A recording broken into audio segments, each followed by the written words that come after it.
Hello बच्चों, आज हम कक्षा 11वीं विषय अर्थशास्त्र के अंतर्गत इकाई 1 अर्थशास्त्र एक प्रस्तावना का अध्ययन करेंगे। तो सबसे पहले आता है अर्थशास्त्र क्या है। तो अर्थशास्त्र शब्द की उत्पत्ति ग्रीक भाषा के दो शब्दों से मिलकर बना है। पहला है ओइकस और नॉमिक से हुई है।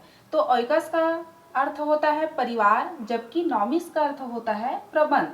तो परिवार के मुखिया के समूह अपनी जो सीमित आय से परिवार की असंख्य आवश्यकताओं की संतुष्टि की जो प्रबंधन की समस्या जो आती है, अतः प्रारंभ में अर्थशास्त्र को घर परिवार के प्रबंध के सिद्धांतों के विज्ञान के रूप में भी परिभाषित किया गया है। तो सबसे पहले है अर्थशास्त्र क्या है। तो अर्थशास्त्र वह शास्त्र है जिसमें मनुष्य के उन कार्यों का अध्ययन किया जाता है जिन्हें वे अपनी असीमित आवश्यकताओं को, अर्थात उनकी आवश्यकताएं क्या होती, मनुष्य की आवश्यकताएं असीमित होती है, अनंत होती हैं।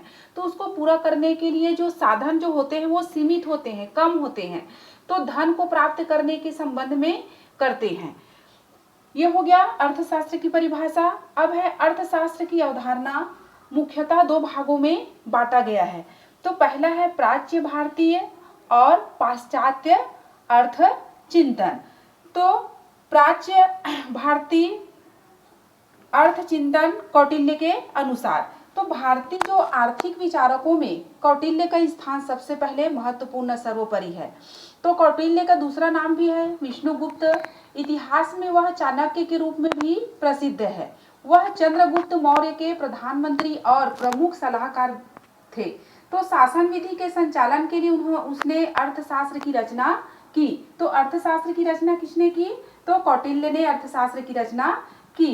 तो इस पुस्तक में कौटिल्य ने राज्य के शासन, भूमि के सुधार, उद्योगों के प्रबंध, व्यापार, सेना, विदेश नीति, करारोपण तथा श्रमिक गण आदि सभी विषयों का समावेश किया है। तो कौटिल्य के अनुसार अर्थशास्त्र की परिभाषाएं कुछ इस प्रकार से है। तो मनुष्य की जो आजीविका को अर्थ के नाम से भी पुकारते हैं। अर्थ माने होता है धन, और शास्त्र माने होता है वैज्ञानिक अध्ययन है। तो मनुष्य की जो आजीविका को अर्थ के नाम से भी पुकारते हैं। तो मनुष्य द्वारा उपयोग में लाई जा रही जो भूमि को भी हम अर्थ नाम से भी संबोधित करते हैं। ऐसी भूमि को ग्रहण करने और उसकी सुरक्षा करने वाले साधनों का विवेचन करने वाले शास्त्र को ही अर्थशास्त्र कहते हैं। तो कौटिल्य का अर्थशास्त्र 15 अध्यायों में विभक्त है। इस क्या है, 15 भागों में विभक्त है। तो अर्थशास्त्र में प्रतिपादित जो कौटिल्य के विचार है उसका संक्षिप्त विवेचन निम्न अनुसार है। तो सबसे पहले आता है वरद। तो क्या है वरद? तो कौटिल्य ने अपनी कृति अर्थशास्त्र के प्रथम अध्याय में वरद शब्द का उल्लेख किया है। तो प्राचीन आर्थिक विचारकों ने इस शब्द का विवेचन राष्ट्रीय अर्थव्यवस्था के रूप में किया है। कौटिल्य ने राष्ट्रीय अर्थव्यवस्था के अंतर्गत कृषि, व्यापार और पशुपालन को सम्मिलित किया है वरद के अनुसार। सेकेंड आता है करारोपण। तो क्या है करारोपण? तो राज्य के व्यय है उसको चलाने के लिए करों की व्यवस्था है। तो भूमि कर कृषि के उत्पादन का क्या होता है, छठा भाग होता है। तो बाहर से जो आने वाली माल पर आयात कर तथा चुंगी शुल्क की व्यवस्था है।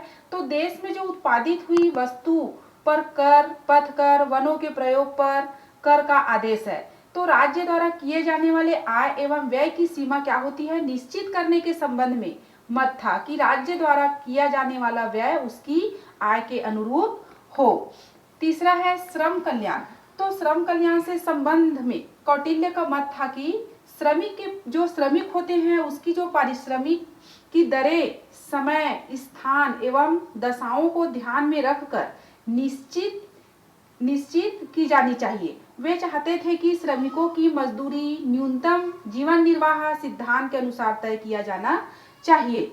चौथा है कृषि। तो राज्य के सभी व्यवसाय निम्न 3 वर्गों में विभाजित किया गया है। पहला है कृषि, दूसरा है पशुपालन और तीसरा है वाणिज्य। तो इनमें कृषि सबसे महत्वपूर्ण है। कृषि के सुधार के लिए राजा को बेकार भूमि पर किसानों को बसाना चाहिए। इसका अर्थ होता है कि नवीन जो भूमि होती है उन पर भूमि पर खेती से है, तो बेकार जो भूमि पर राजा का अधिकार होता है तो राजा को बीज तथा बैल आदि की सहायता देनी चाहिए। ऋण का भी प्रावधान होना चाहिए। समय समय पर करों की छूट की भी आवश्यकता होनी चाहिए। राज्य का काम बांध बनाना बतलाया गया है। तालाबों एवं कुओं से सिंचाई का भी आदेश है। बांधों से होने वाली अन्य आय राज्य की होती है। जो पांचवा है दास प्रथा। तो कौटिल्य दास प्रथा के क्या थे? कट्टर विरोधी थे। वे दास प्रथा को मानवता के विरुद्ध और अवैध मानते थे। उन्होंने अपनी कृति अर्थशास्त्र में दास प्रथा का भी प्रबल विरोध किया है। उनका मत था कि यदि कोई व्यक्ति किसी व्यक्ति को दास बनाने के लिए विवश या बाध्य करता है तो विवश या बाध्य करने वाले व्यक्ति को कठोर दंड दिया जाना चाहिए। छठवा है व्यापार व औद्योगिक नीति। तो कौटिल्य ने अपनी पुस्तक